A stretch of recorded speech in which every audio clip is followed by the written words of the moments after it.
Сайн байцгаана уу. За 96 дагагч нартай энэ өдрийн мэндийг хүргэе.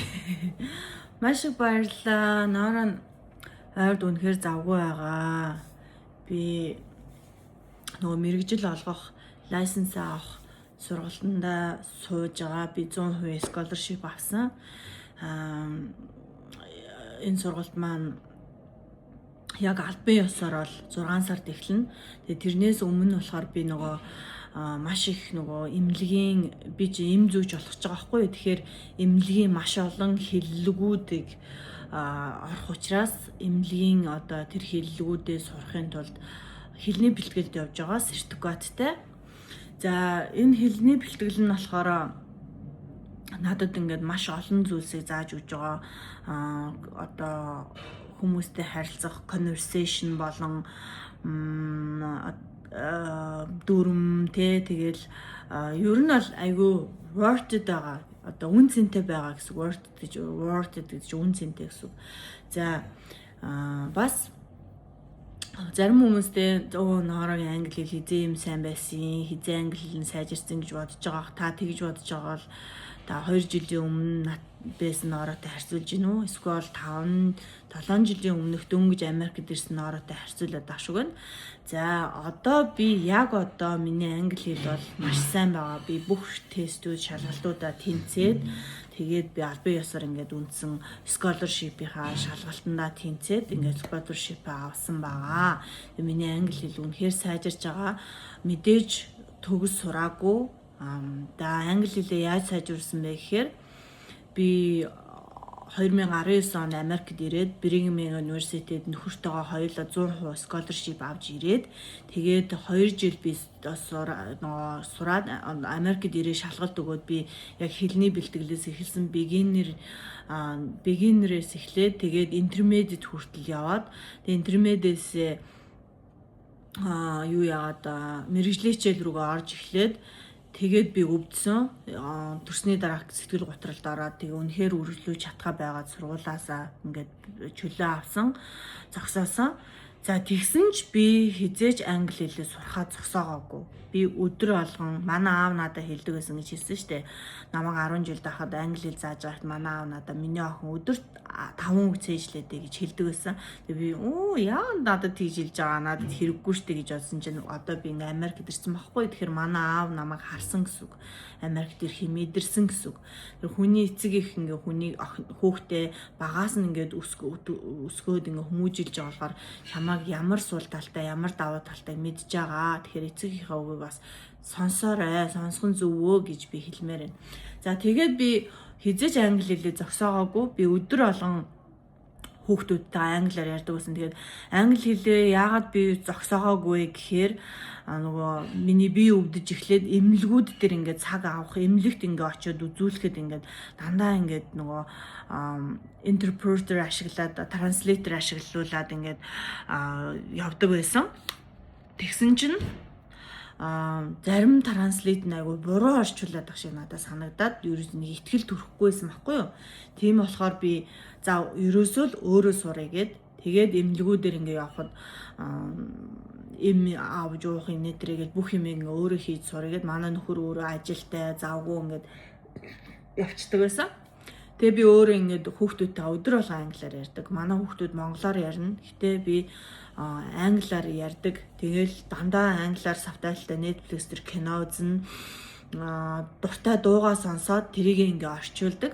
Тэгээ нөгөө Lyrics гэдэг нэг аппликейшн байгаа. Тэр болохоор нөгөө дуртай дуугаа сонсоод тэгээ тэрнийхэн доор ингээд ингээд хасал үүдээ тэгээ нөхөж бичдэг ингээд ийм сонсоол нөхөж бичээл тэгээл алдаа гарсан бол дахиж хийгээд ийм practice одоо дадлагуудыг аягүй сайн хийсээр байгаад тэгээ миний англи хэл аягүй сайжирсан байхгүй. Тэгээд Юта нүүж ирээд би зөөгчөөр ажиллахад хүмүүс нэг англи хэл шаардахгүй шүү дээ гэж боддог бол үгүй англи хэл шаардна.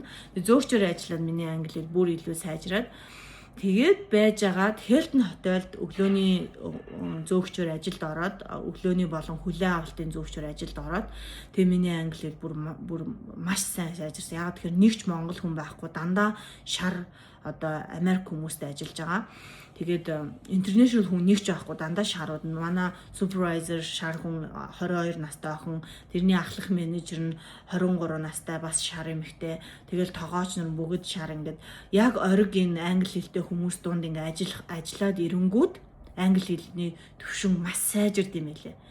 Тэгээд тэрнээсээ гараад карьераа хөөе одоо ингээд карьер мэрэгжилтэй болъё гэд карьераа хөөгээд эм зүйчээр медтекээр суръя гэд caregiver-т ажилд ороод хүмүүстэй харилцаад тэгээд эхний ээлжинд би CNA хийгээд хүн асрах ажил хийгээд тэгээд 1 сар ажиллангуудаа намайг level up хийгээд тушаал ахиулаад медтек болгоод тэгээд медтекээр ажиллаад надад үнэхээр их таалагдаад яг тэгэхээр би маш олон эмнүүдийг судлах хэрэгтэй байгаа байхгүй юу side effect болон сөрөг тал гаж нөлөө болон одоо ямар яаж үйлчлэлтийг мэдмээр санагдсан надад энэ талаар одоо айгүй сонирхолтой санагдсан. Яг тэгэхээр Америкийн ихэнх хүмүүс эмнээ хамааралтай байдаг. Одоо та Америк улсад олон жил амьдарч байгаа бол мэдж байгаа. Ямар л бол эм бичиж өгөх гээд байдаг. Нэг хүн 20 эм уудаг гэж бод.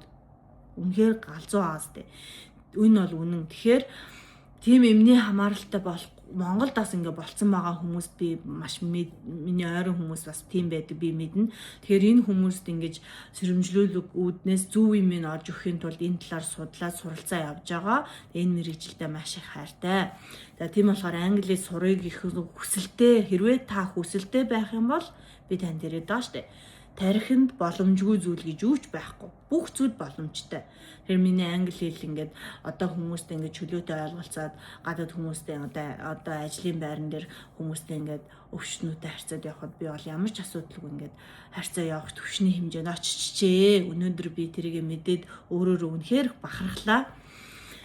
За ноороо ямар өнгөрөө юм бэ гэж магадгүй зарим хүмүүс чи надаас ингээд хуулаад асуугаал те гуйгаал энэ шалгалтыг хийгээд өгөөч гэж гуйж исэн байж хизээ болсон гэж магадгүй. Гэтэ үнэн би шалгалтаа хийлгүүж исэн гуйж исэн. Гэтэ би одоо бол би өөрөө хичээл зүтгэлээр англи хэл үнэхээр сайжирчаад байна. Тэгээ 4 хүүхдээ гэртээ харж байгаа ээжийн хувьд маш их цаг зав гардаг. Тэгээд тэрүүгээрээ би дандаа ашиглаад англи хэлээ ингээд байнга юм сонсоод дуу сонсоод хвчлэн дандаа дуртай кино гараад дуртай юмараа дамжуулаад хүн амар амархан сурд юм байл шүү гэдэг зөвлөгөөг өгөө. Англи хэлээ сураад илүү сайн ажлын байранд очоорой. Америкт амьдарч байгаа бол Монголд амьдарч байгаа бол англи хэлээ судлаад бас ажлын местэ ахиулаарай гэж хэлмээр байна. Бид нар нэг местэн дээр удаан байх ямар ч хэрэг байхгүй гэж би хувьдаа боддог.